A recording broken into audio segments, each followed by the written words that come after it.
नमस्कार मित्रों, बीच बहस कार्यक्रम में आप सबका बहुत बहुत स्वागत है। मित्रों, तकनीक का विकास हमारे जीवन में बहुत आसानी पैदा कर रहा है। हम आजकल डिजिटल माध्यम से घर बैठ कर के बहुत सारे काम आसानी से निपटा सकते हैं, मगर ये तकनीक कभी कभी हमारे लिए मुसीबत का बायस भी बन जाती है। आज बीच बहस कार्यक्रम का हमारा विषय इसी पर आधारित है, साइबर क्राइम और उनके बारे में जागरूकता। और इस विषय पर बातचीत के लिए आज हमारे स्टूडियो में आमंत्रित हैं थाना in charge cyber crime SOG deputy SP Sanjay Kumar Arya साहब। संजय जी, आपका हमारे इस कार्यक्रम में बहुत बहुत स्वागत है। जैसा कि हमने आपको बताया कि आज हम इस विषय पर चर्चा करने वाले हैं कि साइबर अपराध और जागरूकता। तो ये साइबर अपराध होते क्या हैं सर? आप इस विषय में हमारे दर्शकों को कुछ बताएं। साइबर अपराध बहुत कॉमन वर्ड है, हम यूज बहुत करते हैं उसको, हमारे साथ घटनाएं भी होती है। पर बेसिक जो साइबर क्राइम है जिसको हम IT एक्ट में डिफाइन करते हैं वो ये है कि कोई भी कंप्यूटर या कंप्यूटर डिवाइस या कंप्यूटर रिसोर्सेज किसी भी घटना में, किसी भी अपराध में अगर लिप्त है वो साइबर क्राइम। उस साइबर क्राइम में हमारा जो स्मार्टफोन है ये, हमारे पास जो टैबलेट है वो, या कोई भी डिवाइस जो डिजिटल डिवाइस है वो अगर इसमें इन्वॉल्व है तो वो साइबर क्राइम की कैटेगरी में आते हैं। जी, तो संजय साहब, वर्तमान में किस तरह के साइबर क्राइम ज़्यादा हो रहे हैं, इस बारे में आप क्या कहेंगे दर्शकों? जी, साइबर क्राइम का एक बहुत बड़ा क्षेत्र है जी, क्योंकि साइबर क्राइम जो वर्चुअल वर्ल्ड है इससे रिलेटेड, इसमें बैंक अकाउंट कहीं से रिलेटेड होता है जी, उसको ऑपरेट करने वाले लोग किसी दूसरी सिटी में उनकी लोकेशन होती है, और जो पीड़ित है वो किसी तीसरी सिटी से अब उसके साथ में वो घटना होती है जी। तो बड़ा इसका विस्तार क्षेत्र है।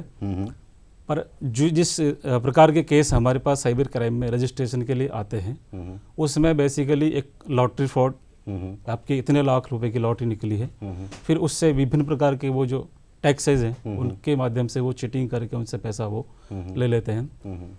लॉटरी फ्रॉड के अलावा इंश्योरेंस के फ्रॉड के केसेस हमारे पास रजिस्ट्रेशन के लिए आते हैं। डेबिट कार्ड्स या क्रेडिट कार्ड से रिलेटेड जो केसेज हैं वो साइबर क्राइम में रजिस्ट्रेशन के लिए हमारे पास आते हैं।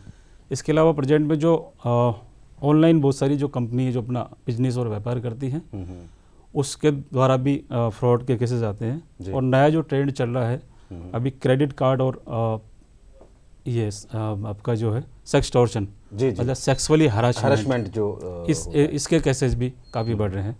तो बेसिकली इस प्रकार के इसमें बहुत कॉमन जो एक आम आदमी से लेकर के सभी जो मोबाइल फ़ोन इस्तेमाल करते हैं, सोशल मीडिया हम उसको इस्तेमाल करते हैं, उससे रिलेटेड भी बहुत सारे केसेस हमारे पास आते हैं, जिसमें व्हाट्सएप है, इंस्टाग्राम है, टेलीग्राम है या ट्विटर है, उसका मोबाइल हैकिंग है। इस प्रकार के केसेज है जो सभी मिलकर के साइबर क्राइम जो अभी वर्तमान में जो हो रहे हैं उस प्रकार के केसेज हमारे पास रजिस्ट्रेशन के लिए अभी आ रहे हैं।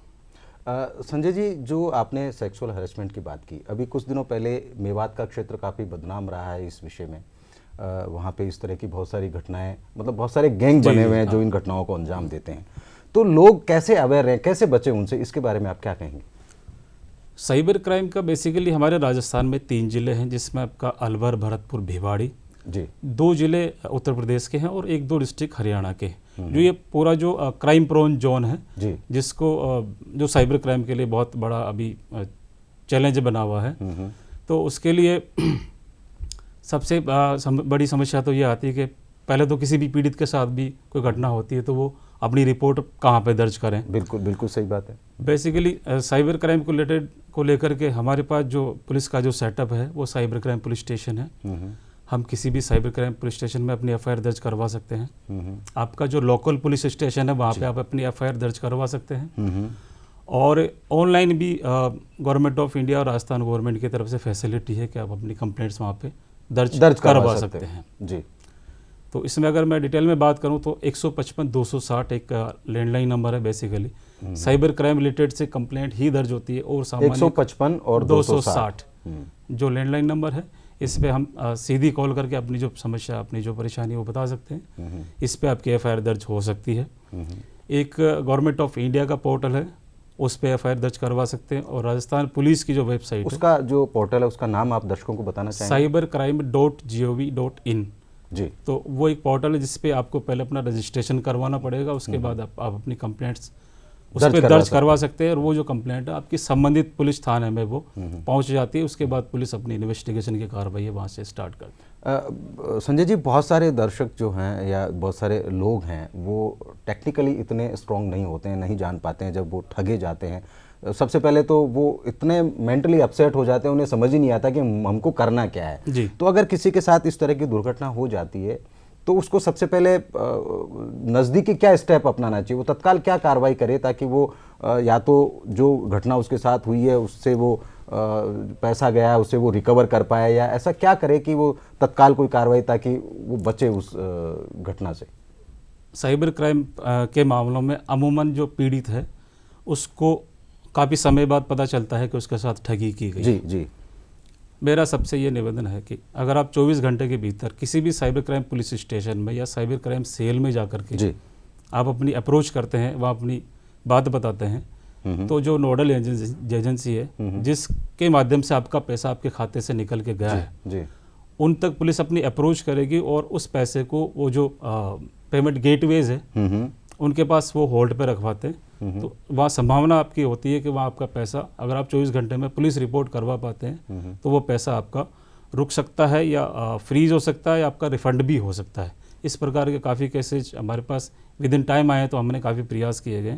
तो अगर आप 24 घंटे के संजय जी वो बात आपने ठीक कही कि 24 घंटे में अगर वो आपके साइबर सेल के अंदर इसको रजिस्टर्ड करवा दें तो वो बच सकते हैं, पैसा वापस आ सकता है। लेकिन कई लोगों को जानकारी नहीं होती, वो नज़दीकी पुलिस स्टेशन पर चले जाते हैं और वहाँ उनसे एप्लीकेशन ले ली जाती है और वो वापस भेज दिया जाता है। लोग ये समझते हैं कि शायद हमने कार्रवाई कर दी है लेकिन उस पर कोई कार्रवाई हो नहीं पाती। इसके बारे में आप क्या राय हमारे दर्शकों को देना चाहेंगे? लोकल पुलिस स्टेशन पे आप जा सकते हैं, बिल्कुल वो आपकी रिपोर्ट लेंगे और उस पर जो न्यायोचित कार्रवाई है जी वो उसको करेंगे। अगर आपको लगता है कि हमारी रिपोर्ट पर वहाँ कोई कार्रवाई नहीं हो रही या नहीं होगी तो आप जो भी मैंने अभी आपसे जो निवेदन किए हैं, ये जो पोर्टल है, ये जो मोबाइल नंबर्स हैं, इस पे आप अपनी कंप्लेंट दर्ज कर सकते हैं। ये आपके जो पुलिस स्टेशन पे जाने से आसान तरीका है जी। जैसे आप मोबाइल फ़ोन को घर पे बैठे इस्तेमाल करते हैं तो आप अपने घर पे बैठ करके कंप्लेंट दर्ज करवा सकते हैं। वो आपकी कंप्लेंट संबंधित पुलिस स्टेशन में जाएगी, वहाँ जांच अधिकारी नियुक्त किया जाएगा और वो जांच अधिकारी आपसे खुद अप्रोच करके आपकी जो शिकायत है उसके बारे में आपसे बात करेगा, जो भी जो कार्रवाई है वो करेगा। क्योंकि ऑनलाइन करने का एक सबसे बड़ा फायदा ये होता है कि आपको इस बात की टेंशन नहीं होती कि मेरी जो रिपोर्ट है उस पर कार्रवाई होगी या नहीं होगी, क्योंकि अगर आपने ऑनलाइन करवाई है तो उस पर कार्रवाई होगी ही होगी। ये संतुष्टि उपभोक्ता को मिल सकती है। मेरा इसमें ये निवेदन है कि किसी के साथ कई बार ठगी की कोशिश की जाती है जी, उसमें उसका पैसा या तो नहीं निकलता है या फिर वो इतना जागरूक हो जाता है कि उसको आभास हो जाता है कि मेरे साथ कुछ फ्रॉड हो रहा है। तब भी वो शिकायत लेकर के आते हैं और शिकायत उनको करानी चाहिए। बेसिकली मैं इसलिए कहना चाहूँगा कि उससे हमारा जो डेटाबेस है ये भी अपडेट रहता है, किस मोबाइल नंबर से, किस अकाउंट नंबर से आपको ठगा जा रहा है या कोशिश की जा रही है, उसका डिटेल्स हमारे पास रहती है। तो उस डेटाबेस पे हमको फोकस करने के लिए, कंसंट्रेट करने के लिए हमारे पास काफ़ी सुविधाएं हैं। तो किसी का अगर ठगी नहीं भी होती है, कोई भी अगर उसकी शिकायत में, तो फिर भी उसको रिपोर्ट हमारे पोर्टल पे आकर के करवानी चाहिए। संजय जी, आजकल पैसे की ठगी तो होती है, आए दिन ये घटनाएं हो रही हैं, लेकिन आजकल डेटा चोरी होने की घटनाएं भी बहुत होती है। अलग अलग तरह के ऐप जो होते हैं वो आप डाउनलोड करते हैं और उनके माध्यम से आप उनको परमिशन भी देते हैं कि वो आपके मोबाइल में जितनी भी चीज़ें या जानकारियाँ हैं उनको वो ले सकता है, तो उसके माध्यम से वो ऐप डेटा चोरी कर उसका दुरुपयोग करते हैं। उसके बारे में आप क्या कहेंगे दर्शकों को? मैं यही सबसे कहना चाहूँगा कि बहुत ज़्यादा सावधानी बरतें इस प्रकार के मोबाइल नंबर्स में, जिसको हम सीधे गूगल पे जाकर के सर्च करते हैं जी।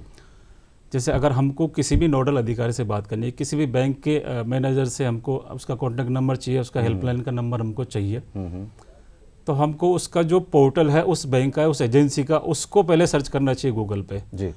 सामान्यतः आदमी क्या करता है कि सीधा गूगल पे जाता है, उसका नोडल का कॉन्टैक्ट नंबर क्या है इस प्रकार से वो टाइप करता है, जिससे आज हजारों की तादाद में इस तरह की वेबसाइट्स हैं जो ठगी के लिए इंटरनेट पे रन कर रही है। वो बिल्कुल सिमिलर होती है, पहचान नहीं पाता है उपभोक्ता की ये ओरिजिनल कौन सी और डुप्लीकेट कौन सी, और उसमें फंस जाता है। तो यही कहना चाहते हैं, उसमें क्योंकि ये सारा डिजिटलाइज है जी, तो सही कौन सा गलत कौन सा है इसका आपको उस समय तो नहीं फर्क पता चलेगा, पर आप एक गलत ट्रैक पे चले जाते हैं जी। जैसे आप ठगी का शिकार हो जाता है या होने की आपके साथ कोशिश की जाती है। तो सीधा उस पर सीधा अप्रोच नहीं करें, और आपका जो भी एजेंसी की आपको हेल्प की ज़रूरत है, हाँ। उसका जो लोकल नेटवर्क है उसको आप सर्च करें, फिर प्रॉपर उसको हैंडल करें। अन्यथा इस प्रकार की हजारों वेबसाइट्स है जो रन कर रही है और आप ठगी का शिकार हो जाते हैं इसमें। बिल्कुल बिल्कुल सही बात है। तो ये आपने एक अच्छी बात बताई, लेकिन ये जो डेटा चोरी कर लेते हैं उससे हम कैसे सावधान रह सकते हैं? यानी कौन कौन से ऐसे उपाय हैं जो हम इस साइबर ठगी से बच सकते हैं? लोगों को क्या क्या अवेयरनेस रखनी चाहिए ताकि वो इस तरह की मुसीबत उनके सामने आए ही ना? अलर्टनेस के लिए आप क्या कहेंगे दर्शकों को? ओके, साइबर क्राइम में बहुत सारी चीज़ें हमको पब्लिकली कंप्रोमाइज़ करनी पड़ती हैं जी। सोशल मीडिया पर अगर आप अपना अकाउंट कोई भी अगर स्टार्ट करते हैं तो उस पर आपकी पर्सनल डिटेल आपको देनी पड़ती है जी। उसके बिना वो आपका अकाउंट क्रिएट ही नहीं होगा, बनेगा नहीं। हाँ। तो हमने खुद अपना जो पर्सनल इन्फॉर्मेशन है वो पब्लिक डोमेन पे दे रखा है। तो वहाँ से उसके चोरी होने की या उसके लीक होने की या उसके दुरुपयोग की पूरी संभावनाएं रहती हैं। तो हम ये तो नहीं कह सकते साहब हमारा ये डेटा है किसी भी प्लेटफॉर्म पे है वहाँ से कॉपी नहीं होगा या उसका मिसयूज नहीं होगा, पर मिसयूज जिस भी फॉर्मेट में हमारे पास आता है उसके बारे में हमको जानकारी होनी चाहिए। सोशल मीडिया को जब हम इस्तेमाल करते हैं तो 2 टायर 3 टायर जो ऑथेंटिकेशन है उसको हमको इस्तेमाल करना चाहिए। फेसबुक, इंस्टाग्राम, आपका टेलीग्राम, व्हाट्सएप, यह इसको आपको प्रॉपर यूज करना चाहिए। मेरा ये मानना है कि कोई भी अननोन कोई नंबर है उस पे आपको सडन रेस्पॉन्स नहीं करना चाहिए, आप उससे बचें। दूसरा, कोई लिंक आपको भेजा गया है किसी भी प्रलोभन से, किसी भी इनाम के, किसी भी लालच से, तो उसको आप डाउनलोड नहीं करें। बेसिकली इस प्रकार की डाटा आपसे चोरी करने का, डाटा आपसे लेने का एक टेक्निकल एक फॉर्मेट है जो एक आम आदमी उसको नहीं समझ पाता, पर उसके उस जाल भ्रम में वो फंस करके अपनी सूचना वो सामने दे देता है, जिससे उसके साथ में ठगी होती है, ठगी की कोशिश की जाती है। तो अवेयरनेस के लिए बेसिक यही है कि आप कोई भी आपका जो OTP है उसको आप शेयर नहीं करें। ये बहुत इंपॉर्टेंट बात बताई आपने कि OTP बहुत इंपॉर्टेंट होता है। जब आपके अकाउंट से पैसा जाता है उससे पहले OTP आता है, तो आप बिना सोचे समझे हर किसी को वो OTP ना दें। अगर आप नहीं देंगे तो आपका पैसा बच सकता है जी। OTP हमारे ट्रांजैक्शन को फुलफिल करने के लिए जो लास्ट स्टेज है वो एक टेक्निक्स है। अब तो OTP से आगे बढ़कर भी इसमें क्राइम के अंदर नया ट्रेंड आ रहा है। हाँ। कुछ एप्लीकेशंस जो साइबर जो ठग है वो आपसे डाउनलोड करवाते हैं और उस एप्लीकेशन के थ्रू वो आपका जो स्क्रीन है वो कुछ समय के लिए वो अपने मोबाइल फ़ोन में शेयर करते हैं जी। इस प्रकार की टेक्निक्स हैं, कुछ एप्लीकेशंस हैं, तो वो भी आपको डाउनलोड नहीं करनी है इस प्रकार के किसी भी कॉल के कहने से। नहीं संजय जी, कई बार क्या होता है कि कोई लिंक आपके पास आता है और उसको जैसे ही क्लिक किया तो आपका मोबाइल पूरा का पूरा हैक होकर के शायद वो लोग वहाँ उससे कोई भी डेटा ले सकते हैं, ऐसा होता है? हाँ बिल्कुल है। उसमें उस जो लिंक है उसमें उनके पास उस डिटेल लेने की क्या कैपेसिटी है वो लेते ही हैं, पर अवेयरनेस के लिए सबसे यही निवेदन करना चाहेंगे कि आप उस लिंक को कभी भी डाउनलोड नहीं करें। लेकिन सर वो पता कैसे चले कि ये लिंक एक्चुअल में ओरिजिनल है कि ये साइबर ठगी के हम शिकार हो सकते हैं? ऐसा कैसे पता चल सकता है? आम आदमी तो नहीं समझ पाता है कि ये कौन सा लिंक है जिसको हमें क्लिक करना है, कौन सा है उससे नहीं करना है। इसका कुछ सिग्निफिकेंस होता है या नहीं होता है? इस प्रकार के लिंक्स जो साइबर ठगी के लिए बनाए जाते हैं वो अमूमन टेक्स्ट की फॉर्मेट में आते हैं जी। ये इंपॉर्टेंट बात है। हाँ। तो उस टेक्स्ट फॉर्मेट को आप बिल्कुल भी रेस्पॉन्ड नहीं करें जब तक आपको वो जहाँ से जो एजेंसी ने आपको क्लिक किया है उसको आपको नहीं पता कि ये ऑथेंटिक जगह से आया है, तो उसको क्लिक आपको नहीं करना है। तो ये तो मान के ही चले।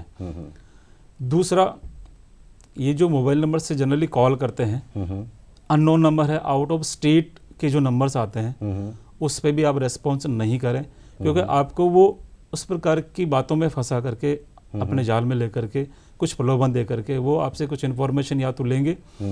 एक आम आदमी अपने रूटीन के कार्य में जब व्यस्त होता है तो वो इन सब चीज़ों पर ध्यान नहीं दे पाता है और सामान्य रूप से वो सूचना उनको बता देता है। हाँ। OTP बता देंगे, कुछ एप्लीकेशंस वो डाउनलोड करने के लिए बोलते हैं तो वो भी कर लेंगे। तो इस प्रकार की जो चीज़ें हैं उनसे जो बचना ही हमारे लिए ये एक जो ऐप होता है ट्रू कॉलर, अगर वो भी इसमें सहायक सिद्ध है कि हम अगर उसको यूज करें ट्रू कॉलर को तो आपके पास जो भी कॉल आ रही है उसका पता चल जाता है, तो क्या इससे बचा जा सकता है? मतलब ट्रू कॉलर के बहुत सारे वर्जन्स ऐसे हैं जो हम आधिकारिक रूप से नहीं कह सकते कि ये आपको सही सूचना देगा। बिल्कुल, मतलब उससे भी ठगी करने की संभावनाएं हैं। हाँ, तो उस प्रकार की कोई भी आपको सावधानी से ही बचा जा सकता है। इस प्रकार की जो एप्लीकेशन है वो आप कम इस्तेमाल करें और बहुत सावधानी से इस्तेमाल करेंगे तो ही उसमें बच सकते हैं। ट्रू कॉलर ज़्यादा ऑथेंटिक नहीं है। जी, बहुत अच्छी बात आपने संजय जी बताई। और कुछ आप जानकारियां हमारे दर्शकों को देंगे जिससे कि वो साइबर क्राइम से बच सकें? जैसे अपन ने बीच में बात की थी सेक्सुअल हैरेसमेंट की, ये चीज़ भी आजकल बहुत बढ़ रही है। इससे कैसे बचे दर्शक या हमारा उपभोक्ता इससे कैसे बच सकता है? साइबर क्राइम का जो भी नया ट्रेंड सेक्सटॉर्शन जो चल रहा है, ये तो व्हाट्सएप पे वीडियो कॉल के माध्यम से चल रहा है या बिना व्हाट्सएप के जो भी वीडियो कॉलिंग ऐप्स हैं उसके माध्यम से चल रहा है जी। ये आपको सीधा आपके मोबाइल फ़ोन पे वीडियो कॉल करते हैं, उसके बाद में आपका फेस ये कैप्चर करके और किसी भी न्यूड वीडियो के साथ में उसको शेयर करके फिर आपको वो सेंड करते हैं और आपको ब्लैकमेल करने के लिए आप उनके जाल में फंस जाते हैं। तो नया नंबर कोई भी अगर व्हाट्सएप कॉल पे वीडियो पे आता है या कोई भी एप्लीकेशन जो आपको वीडियो कॉल से अप्रोच करती है, तो कृपया करके इस प्रकार के वीडियो कॉल्स को आप कांटेक्ट नहीं करें। वो आपके अगर वो आपके पहचान में कोई व्यक्ति है तो आपको वो वीडियो कॉल नहीं करेगा, पहले आपसे बात करेगा, आपसे व्हाट्सएप कॉल भी कर सकता है। सीधा वीडियो कॉल अगर वो करते हैं तो उसके पीछे उसकी जो मंशा है वो यही रहती है। अगर आपको कोई वीडियो कॉल करता तो मेरा मानना है कि आपका जो जान पहचान का व्यक्ति है वही आपको वीडियो कॉल करेगा। अगर आपको सीधा अननोन नंबर से कोई वीडियो कॉल आता है तो आप उनसे बचें, इस प्रकार के वीडियो कॉल का आप स्वीकार नहीं करें। बहुत अलग अलग तरह के वो प्रलोभन देते हैं, पिक्स भेजते हैं ताकि लोग उनकी तरफ अट्रैक्ट हों, तो इससे बचना बहुत ज़रूरी है ताकि आप इनके जाल में ना फंसें। और भी बहुत सारे तरीके अपना रखे हैं। अभी पिछले कुछ दिनों पे ये जैसे बच्चों को लत लग जाती है गेम और इस तरह की जो चीज़ें होती है, क्या ये भी इनसे भी बचना चाहिए? इनके बारे में आप क्या कहेंगे? पेरेंट्स किस तरह से सावधानी बरतें कि बच्चे इस जाल में ना फंसें? जी, देखो पिछले लगभग 2 वर्षों से बच्चों को लेकर के जो एजुकेशन का जो सिस्टम है, हाँ, सारा ऑनलाइन हो गया। सारा ऑनलाइन हो गया है। तो छोटी क्लास के जो बच्चे हैं वो भी अब मोबाइल फ़ोन इसका घर पे बैठ करके इस्तेमाल करते हैं। अब उस ऑनलाइन एजुकेशन में वो कितना एजुकेट हो रहे हैं थ्रू स्कूल या ऑनलाइन जो भी एप्लीकेशन है एजुकेशन की, उनसे उनको कितना फ़ायदा हो पा रहा है, ये एक अलग चीज़ है। बट वो अगर स्मार्टफोन इस्तेमाल करते हैं घर पे बैठ करके अपने पेरेंट्स के साथ में या वो अलग से बैठ करके उसको इस्तेमाल करते हैं, तो पेरेंट्स को उन पर निगाह रखनी चाहिए, ध्यान रखना चाहिए कि वो इस प्रकार के जो गेम्स हैं जो स्पेशली बच्चों के लिए ही डिज़ाइन किए गए हैं वो उनको देखने में और उसको एक्सेस करने में ही उनको अच्छा लगता है, तो वो इस प्रकार के गेम्स को तो डाउनलोड करके नहीं खेल रहे हैं। उसमें बहुत सारा जो गेमिंग है वो गैम्बलिंग से रिलेटेड है। जी जी, ठीक है। अगर वो उसको अगर देख रहे हैं, उसको इस्तेमाल कर रहे हैं, तो पेरेंट्स को निगाह रखनी चाहिए बच्चों पे। और जो उनके जो एजुकेशन से रिलेटेड इसमें एक बहुत बड़ा खतरा ये भी है संजय जी कि बहुत सारे गेम्स ऐसे होते हैं जिनके लेवल क्रॉस करने पड़ते हैं और बच्चा उस लेवल के चक्कर में फंस के कई बार सुसाइड तक कर लेता है। मतलब उनको ऐसे ऐसे टारगेट दिए जाते हैं, बड़े खतरनाक होते हैं। तो पेरेंट्स को इसके लिए बड़ी सावधानी की ज़रूरत होती है कि वो बच्चों पे पूरी निगाह रखें। देखो, साइबर क्राइम पे जब बात करते तो सबसे पहले इसके बचने का जो सबसे अच्छा जो तरीका है वो सावधानी ही है। जी, प्रत्येक व्यक्ति के जेब के अंदर स्मार्टफोन है। बिल्कुल, वो टेक्नोलॉजी यूज करता है। किसके साथ साइबर ठगी किस प्रकार से कहाँ हो सकती है कोई नहीं कह सकता। होने के बाद में फिर हमारे पास रिपोर्ट करवाने के अलावा कोई उपचार नहीं बचता है। तो साइबर क्राइम तभी रुक सकता है जब जनता अवेयर है। बच्चों के बारे में बात करें तो उसके माता पिता अवेयर हैं। ऑनलाइन हम कितना इन चीज़ों को इस्तेमाल करते हैं तो कितनी सावधानी से करते हैं। और आजकल एक नया ट्रेंड बिटकॉइंस का चल रहा है, वर्चुअल करेंसी का चल रहा है। तो इसमें जब इन्वेस्टमेंट की बात आती है, अभी पिछले दिनों न्यूज़पेपर्स में बहुत कुछ आया था, तो इनमें अगर आप इन्वेस्टमेंट करते हैं तो बड़ी सावधानी से करें, क्योंकि इस बेसिक कोई प्लेटफॉर्म अभी वर्चुअल करेंसी को लेकर के डेवलप नहीं हुआ है। कुछ गाइडलाइंस है, पर अभी लॉ इससे रिलेटेड अभी हमारे पास नहीं है, कुछ डिक्लेरेशन है जो तो सावधानी जो है वो ही हमको सबसे बचा सकती है। और हम जनता से, पेरेंट्स से, सभी से हमारा यही अपील है कि साइबर क्राइम से अगर जितना बचाव होगा उतना ही इसका जो रेशो है वो कम होगा। हम जितना सावधानी से सोशल मीडिया को इस्तेमाल करेंगे, ऑनलाइन ट्रांजैक्शन को इस्तेमाल करेंगे, तो उतना ठगी के संभावनाएं हमारे साथ कम पड़ती होती है। बिल्कुल बिल्कुल सही बात आपने बताई है कि हम सावधान रहेंगे, क्योंकि तकनीक हमें आसान राह बताती है, हमारे जीवन में आसानी पैदा करती है, मगर तकनीक का उपयोग कैसे करना है, तकनीक का दुरुपयोग हमारे लिए ना हो, इससे हमको कैसे बचना है, ये बहुत इंपॉर्टेंट बात है। संजय जी, आपने बहुत सारी चीज़ें हमारे दर्शकों को बताई। कुछ और जानकारी आप हमारे दर्शकों को देना चाहेंगे कि किस तरह के साइबर क्राइम्स और हो सकते हैं जिनसे दर्शक बच सकें? साइबर क्राइम में अभी जो क्रेडिट कार्ड से रिलेटेड जो भी एक बड़ा क्राइम हो रहा है जी, बहुत सारी विदेशी और देशी कंपनियां हैं जो क्रेडिट कार्ड सेल करती है। बहुत सारे बैंक्स हैं वो आपके क्रेडिट कार्ड्स के नए नए प्रस्ताव लेकर के आते हैं। तो क्रेडिट कार्ड को जब हम इस्तेमाल करें तो अपनी आवश्यकता के अनुसार करें। अगर आपको आवश्यकता नहीं है क्रेडिट कार्ड की तो उसको इस्तेमाल नहीं करें। कई लोग अपने सिर्फ बिना आवश्यकता के भी क्रेडिट कार्ड किसी भी बैंक का, किसी भी एजेंसी का ले लेते हैं, पर वो उनको कई बार नुकसानदेह होता है। डेबिट कार्ड में भी अब आपको OTP के अलावा एप्लीकेशंस वो डाउनलोड करवा रहे हैं। तो किसी भी अननोन फ़ोन कॉल्स को रेस्पॉन्स नहीं करें, किसी भी वेबसाइट से आप डिटेल्स को शेयर नहीं करें, और जो लिंक आया है उसको आप डाउनलोड नहीं करें। बहुत केयरफुली आप इन सब चीज़ों को यूज़ करें, इस्तेमाल करें, तो साइबर क्राइम की जो संभावना है वो होने की कम चांसेस होते हैं। संजय जी, एक बार फिर आप हमारे दर्शकों को हेल्पलाइन नंबर बता दीजिए, ताकि अगर कोई भी व्यक्ति किसी भी साइबर क्राइम या साइबर ठगी का शिकार होता है तो वो कहाँ कंप्लेंट कर सकता है। एक बार आप हमारे दर्शकों को अपना हेल्पलाइन नंबर और एक वेबसाइट जो आप बता रहे थे जिस पे वो रजिस्ट्रेशन करवा सकते हैं, वो थोड़ा सा एक बार फिर से जानकारी दे देंगे तो हमारे लिए या हमारे दर्शकों के लिए बहुत फ़ायदेमंद चीज़ रहेगी। जी, साइबर क्राइम का जो राजस्थान का जो सेटअप है वो बहुत अच्छा है जी। ASOG के पास साइबर क्राइम का एक पुलिस स्टेशन है जिसका जुडिक्शन पूरा राजस्थान है। जयपुर शहर का कमिश्नरेट का एक साइबर क्राइम थाना है। सभी जिले में साइबर क्राइम यूनिट्स बने हुए हैं जी। अब 10 जिले और है जो साइबर क्राइम प्रोन जोन है, वहाँ पे साइबर क्राइम ज़्यादा हो रहा है, वो चिन्हित किए गए हैं। वहाँ पर साइबर क्राइम पुलिस स्टेशन अब भी स्टार्ट होने हैं। साइबर क्राइम किसी के साथ होता है, कोई भी घटना घटित होती है ऑनलाइन ठगी की, तो वो अपने लोकल पुलिस स्टेशन में अपनी कंप्लेंट दर्ज करवा सकते हैं।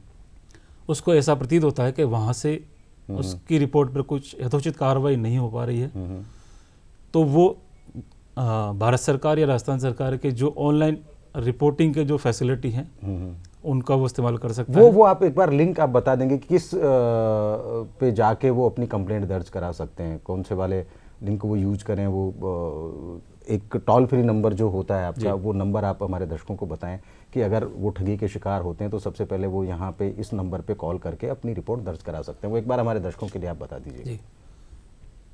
गवर्नमेंट ऑफ इंडिया ने अपना एक पोर्टल नंबर डेवलप किया है जो बहुत इजी है, 155260 155260 155-260 हम बोलचाल की भाषा में इसको इस्तेमाल करते हैं जी। इस पे सीधी आप अपने मोबाइल फ़ोन से या लैंडलाइन फ़ोन से कंप्लेंट दर्ज करवा सकते हैं। इससे क्या होगा कि हमारा जो गवर्नमेंट ऑफ इंडिया का जो साइबर क्राइम का जो डेटा है यह भी अपडेट होगा और आपकी कंप्लेंट भी संबंधित पुलिस थाने तक चली जाएगी।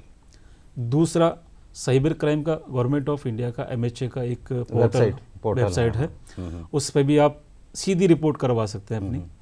उस पर सारी डिटेल आपको फिल करनी होगी, उस पर आपकी रिपोर्ट रजिस्टर हो जाएगी। पोर्टल का आप नाम बताएंगे? Cyber crime GOV.in, cybercrime.gov.in। जैसे हम अपना गूगल का जीमेल अकाउंट यूज़ करते हैं उसी फॉर्मेट में ये बना हुआ है, तो वहाँ भी आप अपनी कंप्लेंट दर्ज करवा सकते हैं।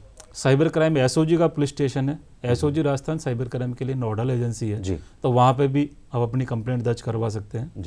cybercrime-raj@nic.in जी। ये उसका मेल एड्रेस नंबर है जो बहुत कॉमन है और सबको याद भी हो सकता है।